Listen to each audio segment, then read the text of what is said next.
This past Friday, I attended a meeting of our annual conference's Inclusiveness Umbrella Team. And don't ask me what that is, because even after attending that inaugural meeting, I'm really not sure what we're supposed to be doing.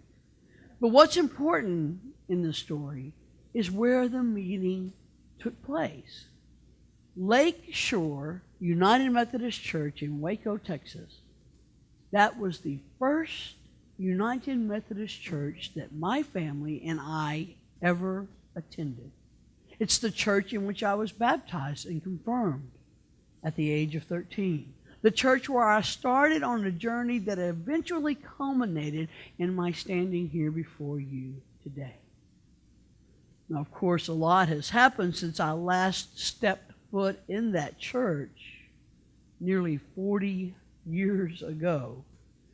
But I am still very grateful for that congregation and for the pastor who first invited my family to give the United Methodist Church a try, and to the young pastor who followed him, who took time to visit and hang out with the youth, who came to our house and visited on a regular basis, and who always had time to talk to a pesky teenager who would ride her bike down the road to the church and visit him.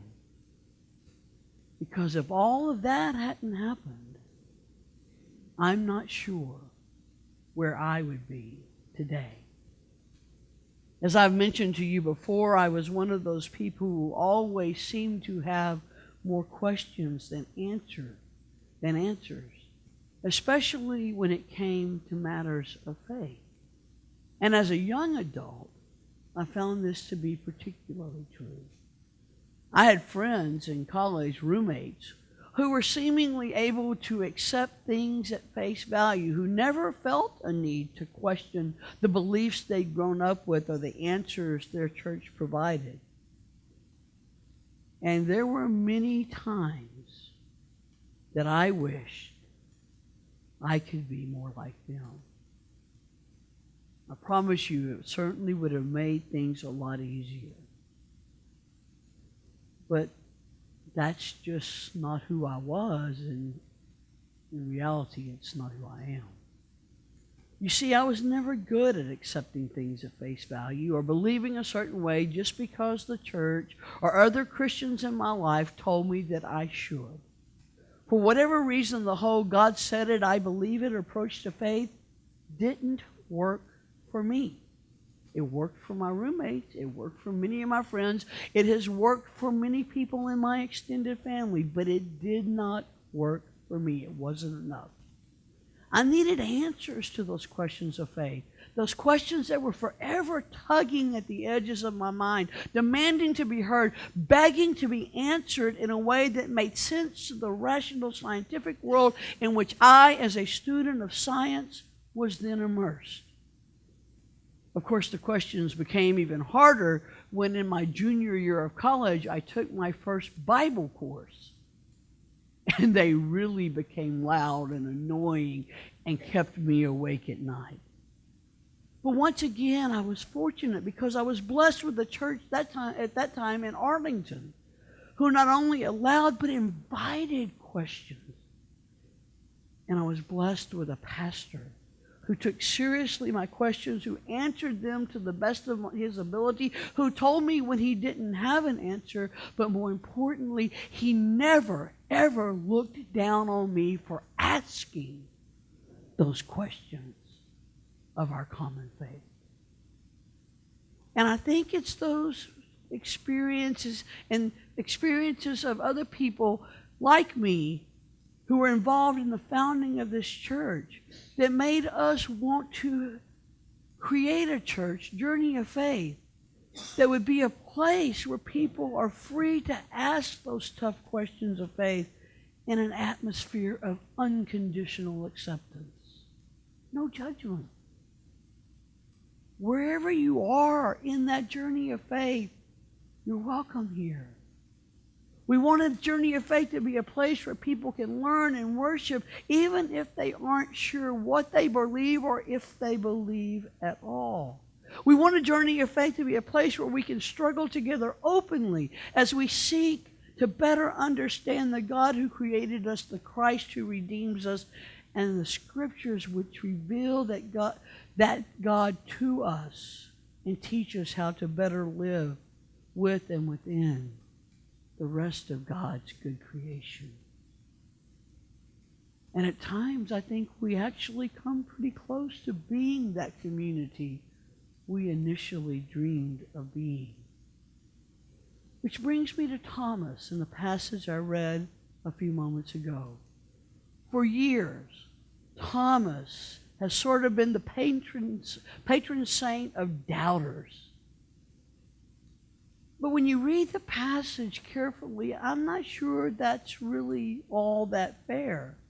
So for the next few moments, I invite you to forget everything you've ever learned about Thomas, everything you think about Thomas, everything you've been taught about Thomas, especially the doubting Thomas moniker he's been stuck with, and look again with fresh eyes and hear again with fresh ears at what this passage and others like it in the New Testament actually tell us about Thomas and the rest of Jesus' disciples in those hours and days and weeks following the resurrection.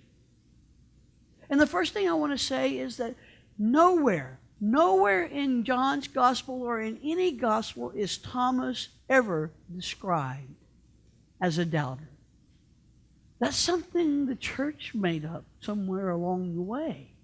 Instead, he is always called Thomas Didymus, or the twin.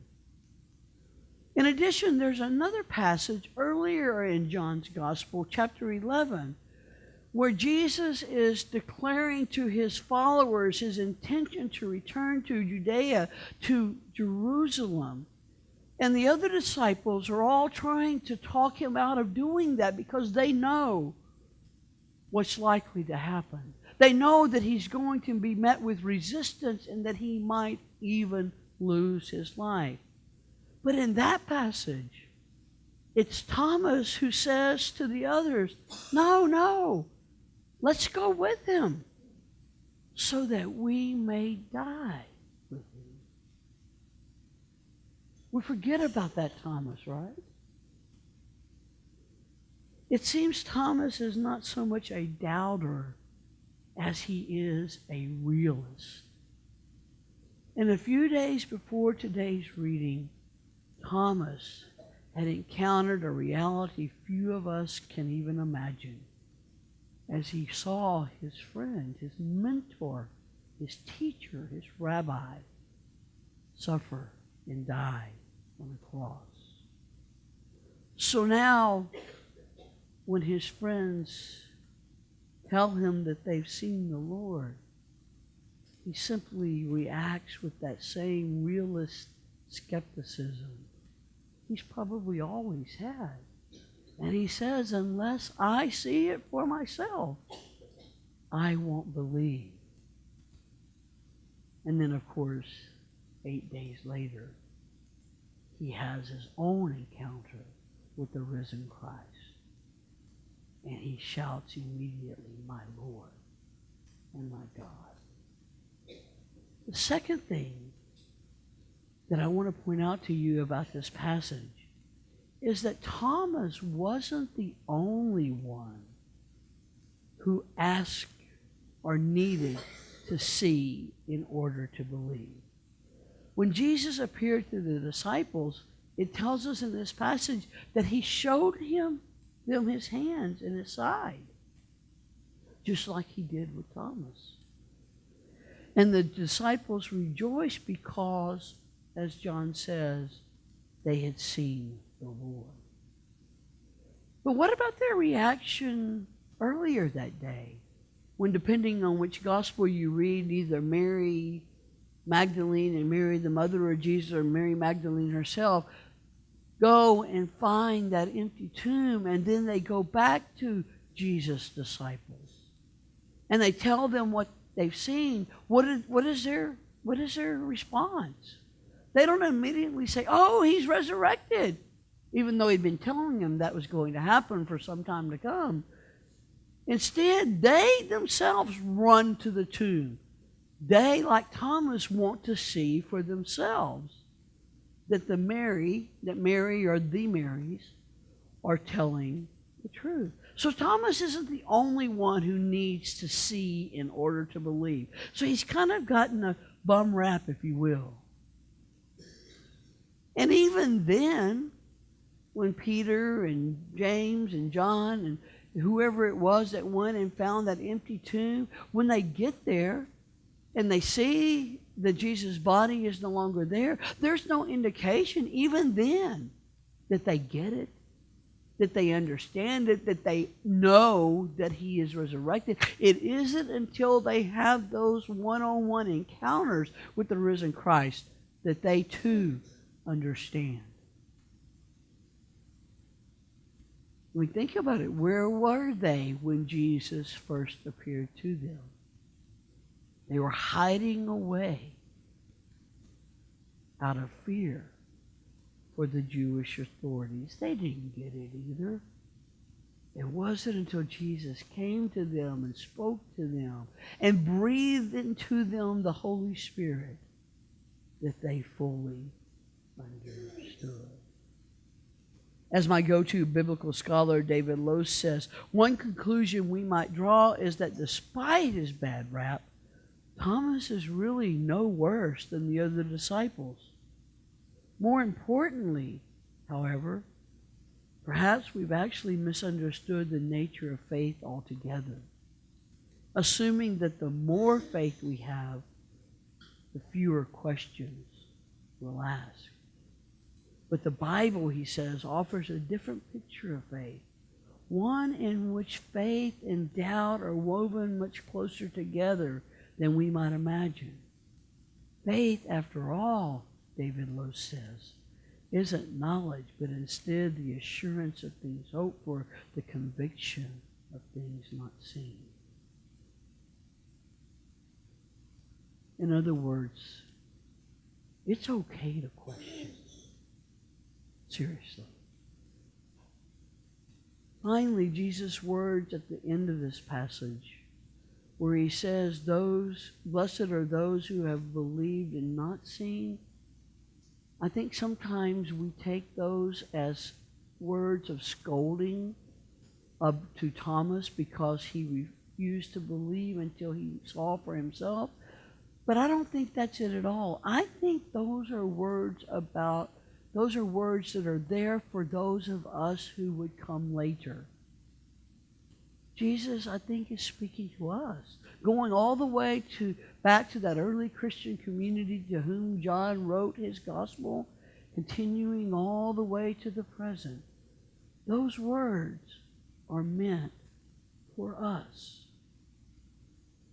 Jesus isn't rebuking Thomas, but he's blessing all those who will come after him, all those who will not see with their own eyes. Yet because of the witness of other Christians and the witness of the Holy Spirit, believe. So this is where I want to talk to our graduating seniors and maybe some of the rest of you who struggle with faith, as I always have. It's okay to question. But first of all, let me say it's okay not to question.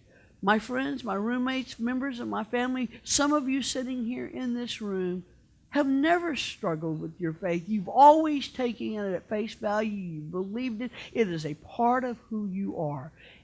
And to you, I say congratulations. Because for some of us, it's never been that easy, and it never will be. For some of us, we question, we struggle, we fight, we just want to know more. We want to understand better. And what I want to say to you, young adults, who are fixing to embark on the next phase of your life, you're probably going to come up against things that will make you question your faith, that will make you ask deeper questions than you perhaps asked until this point. And when you do, don't go running from the church or from other Christians, because you've got a place here and there's a lot of other churches like us, where you can bring those questions, those doubts, those struggles, and you can struggle together with a people of faith, with the community of faith that loves you and accepts you and won't look down on you. Doubting, questioning, it's just a part of the growing process. It's a part of growing up, both as individuals, but also it's a part of growing up as Christians. So never be afraid to voice those questions that niggle at the back of your mind, that tug at your heart, that demand to be answered in a way that's not simplistic or black and white or easy. If you're one of those people, ask the questions. Ask them out loud. Ask me. Ask others in this church. Ask people in your family. And we will struggle with you to find an answer that fits you and your understanding of who God is. Does that make sense? Don't leave because you have questions. The best place to struggle with your faith is in the community of faith, especially in that community of faith that loves you and accepts you and does not pass judgment upon you. That's who we try to be at Journey of Faith. We don't always achieve that. But I will say to you as your pastor at this point in your life, I am always available to you. You can call me up. My cell phone number is in the bulletin. Call me up if you have a question. Ask me anything. There is no question that is out of bounds. Because trust me, I've probably asked it at some point along the way. And I love you. And I want to be a part of your faith journey going forward. So no matter how far you travel or how far you go, know that we are here. And that you're loved and you're accepted. And if it comes easy, good for you. And if it doesn't, it's okay.